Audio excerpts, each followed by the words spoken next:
fam. So we got two guns here. We're gonna compare tabletop, top to bottom comparison. We got the Canik TP9 Elite SF 9mm, Taurus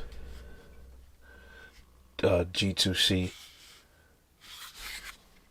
Both popular pistols, both budget pistols. One is on a little higher end of the spectrum in the budget pistol world, and the other on the lower end. So let's do it quick top to bottom. Maybe you might want one of these. So first we're gonna talk about the slide. The finish on the Canik. It's like a tungsten finish. Beautiful, durable finish, like a bead blasted almost. It's hard to explain the finish on this. It's tungsten, but it's very durable finish. Beautiful pistol. The finish on the Taurus is more chalky. It's less durable, cheesier, easy to scratch. You're definitely gonna get holster wear faster with this gun than you would the Canik. So in that department, the Canik wins. Let's talk about the sights. The combat sights on the Canik. As you can see, it has the front dot that is illuminated in the night. Good, nice touch that they put on that for putting that kind of sight on there for the price. Very good. I love the Canik sights. Very easy to acquire. Get the combat sights in the back and the green dot in the front. Nice, awesome sights. And they're steel. Get steel sights as well. On the Taurus, you get polymer sights, standard 3 dot, 2 dots in the back, 1 dot in the front. You can see that. Still doable, decent sights. I don't have any complaints with it. I actually like the Taurus sights, but the Canik also wins in that department when it comes to the sights as well. Next, we're going to talk about serrations. The Canik has front cocking serrations and rear cocking serrations. The Taurus G2C only has rear cocking serrations.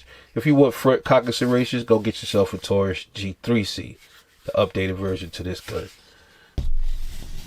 So that one is pretty much to each his own. You know, some people prefer the front serration, some people don't care. So it's a toss up with that. Also, now let's get into the frames. We got also the barrel size. Let's talk about that first. Obviously, the Canik is longer. It's a 3.5-inch barrel. The Taurus is a 3-inch barrel. Quite a bit of a difference in the size. Taurus is definitely more concealable, but the Taurus is taller than the Canik. Has a higher bore axis. Now let's get into the frames. So Canik has the typical Picatinny rail for your lasers, lights, but it also, on the slide, I forgot to mention, this has a cutout for optics. All of the Canik Elite SCs come with that. Great value. The Taurus, they have no G2Cs with the cutout. So if you want a cutout, you have to go with the Taurus G3C Toro edition. You can come with the cutout for the optics. Also on the frame, you got index finger pads for the lefties and righties. Right there. And one that says made in Turkey. Taurus also has finger grooves for your index finger. Nice touch. Smooth though, not textured like on the Canik. I actually like both, but if I had a preference, I like the Taurus is better. I like how it's indented. The Taurus wins when it comes to the finger pads. I like that. Comfort of the grip with the with the 12 round magazine in there. Get a pretty good grip with a Canik. I like how they made the trigger guard where it starts at. It doesn't dig into your finger like on the Glock. The Glock 19 kind of digs into it. The way they curved it up, it doesn't really, especially if you have skinny fingers like me. If you have fatter fingers, that might be a problem, but for most people, it shouldn't be a problem. Very comfortable. And you get stippling, grip stipplings here. Nothing too aggressive. This gives a aggressive appearance, but it's very smooth. Get back straps, get removable back straps to, adjust the width of the grip. Taurus.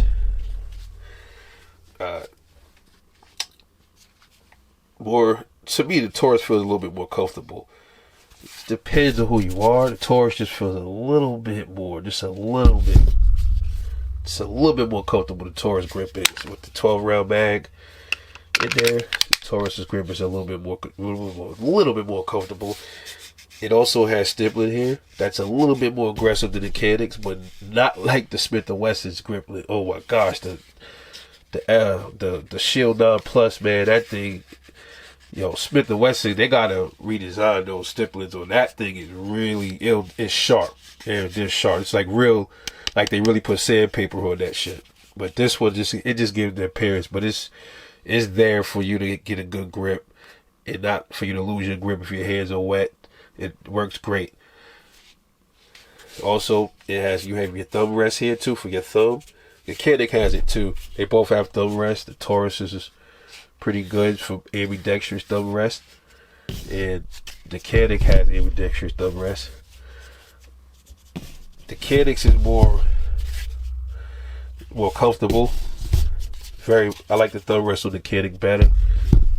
It kind of, the bump out right here is a little bit less prominent, but the bump out is a little bit more uncomfortable if you glide your finger across on the Taurus, like the bump out lip here. And the Canik's is not really there. It's there, but it's not a major problem. It's smooth. It's a little smoother.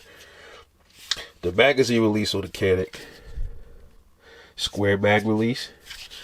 I think you can swap it to the other side if you're a lefty. Very easy to get to. Drop free mags. Don't really have to manipulate your fingers out the way much, but just a little bit. Taurus. A little bit easier to manipulate. Just a little bit. The Taurus is a little bit sharper though. I would say the Canik's is more comfortable as you. The Taurus, a little sharp edges right here on their mag release. It might bother you eventually after a while. The Canik doesn't have that. It's just sharp. It's just smooth. Like little squares in there. Very smooth. Very smooth. Now let's talk about the triggers on this gun. Taurus trigger. It's double strike capability. And here's where the wall right here. It's like two walls. So you push it, there's one wall right there. There's another one there. It's like two walls. So it's like it doesn't just keep moving to one wall. It's like a secondary wall there. See, like right there, then there. Wall 1 to me, and wall 2 break right there. Reset right there. Awesome trigger. When you're shooting, you're not gonna pay that shit anymore. I know. The Canik, way better trigger than the Taurus. Canik's wall that is right there.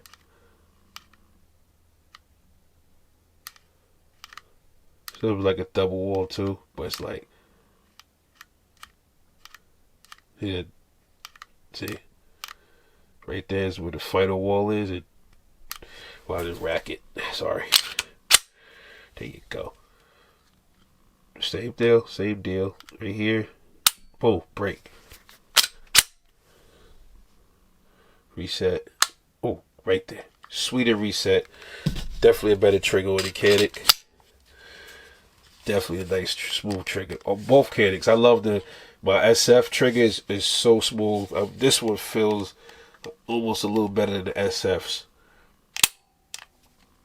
Let's talk about the external safeties and the external safety indicators on both these guns. Taurus has loaded chamber indicator at the top right there, obviously.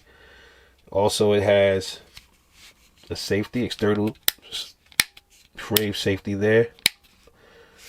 It has no striker indicator in the back, and it has the obvious trigger safety, hinge safety. So, all in all, 3. 1, 2, 3. And it doesn't have mag disconnect either, so it's not a safety. Canik also has a smaller loaded chamber indicator at the top right here, but this has a striker indicator in the back and in a trigger safety. So both are 3 and 3 with the external safeties. Technically, they both have 2 external one external safety is the trigger on this. This has 2, so the Taurus has more safeties externally than the Canik does. Now we're gonna get into the magazine. We're gonna get into the magazine capacity. Standard Taurus comes with 2 12-rounders. Not like a lot of other subcompacts where they come with a smaller mag and then it comes with a 16-rounder. The Taurus G2C doesn't do that. It comes with 2 12s.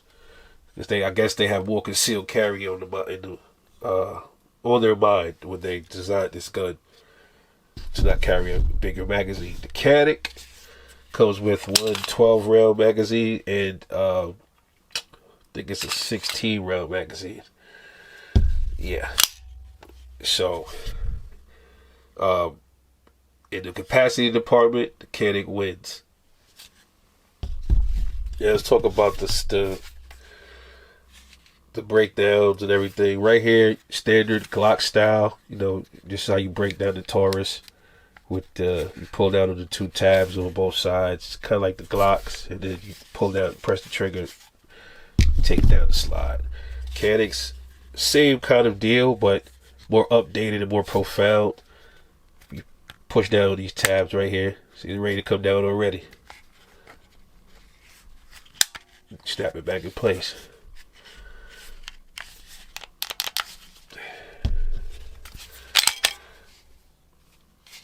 Yeah, I love this gun.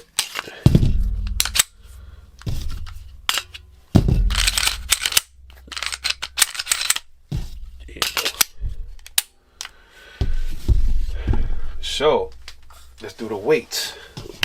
Finally. The weight of the Taurus G2C with an empty 12-round mag. 21 ounces. Yeah. Super light. If I can see that. 21 ounces. Try to get y'all a good view of that. The Canik TP9 Elite SC. Unloaded 1 12-round mag. 24 ounces. So the Canik is definitely the heavier pistol. You definitely can feel it, especially it's very top heavy. Very top heavy. Taurus is a very evenly balanced gun. It's definitely much more compact for concealed carry. Lighter 12-round package in this little powerhouse right here. So if I had a choice, prices. This one, the Canik TP9 Elite SC will run you low end $360 or $70, high end $410. Taurus G2C will run you low end. I've seen them for like $210 some places. High end maybe $240. That's on the high end, but they should be most people will get this for maybe $230 because the G3C is out. The G3C only costs.